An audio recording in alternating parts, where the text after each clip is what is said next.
suffering caused by oneself. That could be not reaching your full potential. That could be procrastinating. Who here's ever been on YouTube for 3 hours and felt really bad about it afterwards, right? You know that feeling where you're watching these? Of course, there's great stuff on YouTube. I'm on YouTube, I listen to podcasts all the time. But we also catch ourselves, just before we go to bed or whatever, 2 hours on YouTube, and like, oh. If I asked you, what did you watch on YouTube last week? Who can answer? Not many. Okay, unless you're really following specific people or podcasts, there's definitely a lot of great stuff out there as well, but a lot of it. So we procrastinate, so we realize that we're often our biggest obstacle. And not reaching our full potential, not realizing who we really could be, causes immense suffering, especially when we're guilty, and we can't blame anybody.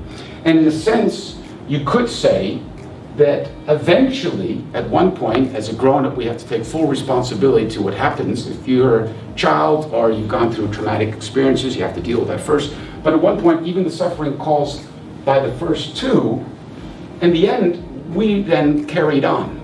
The events have happened. You could be caught in an event where, for example, you're still taking care of someone who's sick, so even there, you have to find a way where you don't become the victim, you don't stay in there. So whatever happened to you, you can continue to blame, justifiably so. This happened, that happened, all these things happened to me. And then you stay in the victim role. And many people, unfortunately, do that. The realization, however, that you haven't reached your full potential, there lies the potential. Then you realize that, okay, you're aware that I could be more, which means you could be more. And then that's the challenge, to step out of that. So, I think now my quote comes, if I have it orderly right. He's quite a smart guy, I've heard people say. So when I saw this on that rainy, so I'll get back to where I was, on the rainy, cold November night in my furnished apartment, feeling like a failure, a divorce, my company went bankrupt, my best friend died, my girlfriend, my last relationship.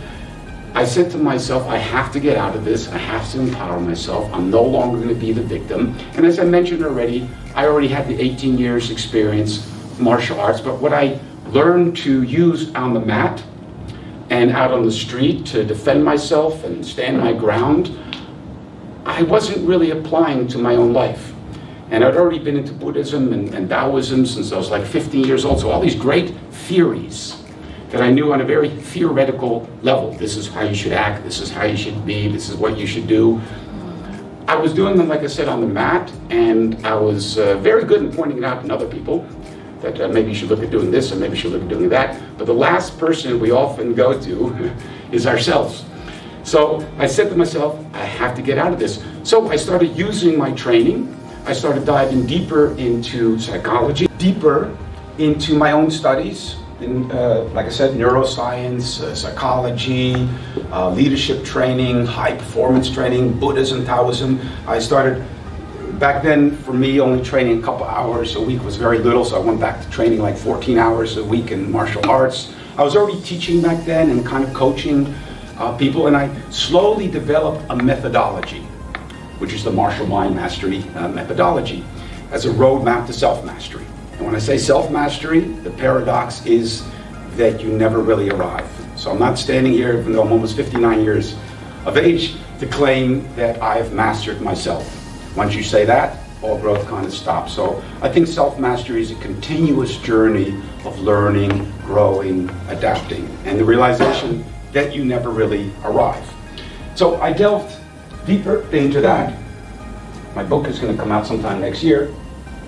And according to the Buddhism practice, but this is also deeply embedded in neuroscience, they talk about taking the middle way between the banks of chaos and order.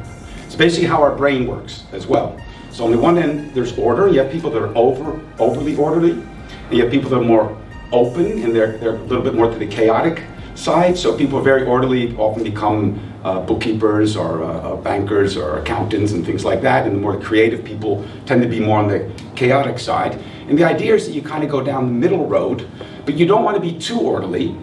You also don't want to be too chaotic. Who here is in a relationship, just out of curiosity?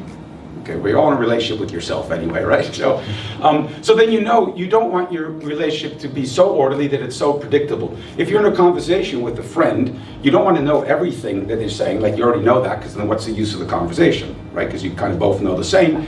But if it's too chaotic, then you don't know what they're talking about either, so it has to make some sense. So you want to, in a relationship or in a friendship, anything, you want to kind of have a balance where you're kind of understanding what they're talking about, so there's some order there, but it's chaotic enough that you're challenged. You're also kind of pulled out of, okay, I didn't think about it that way.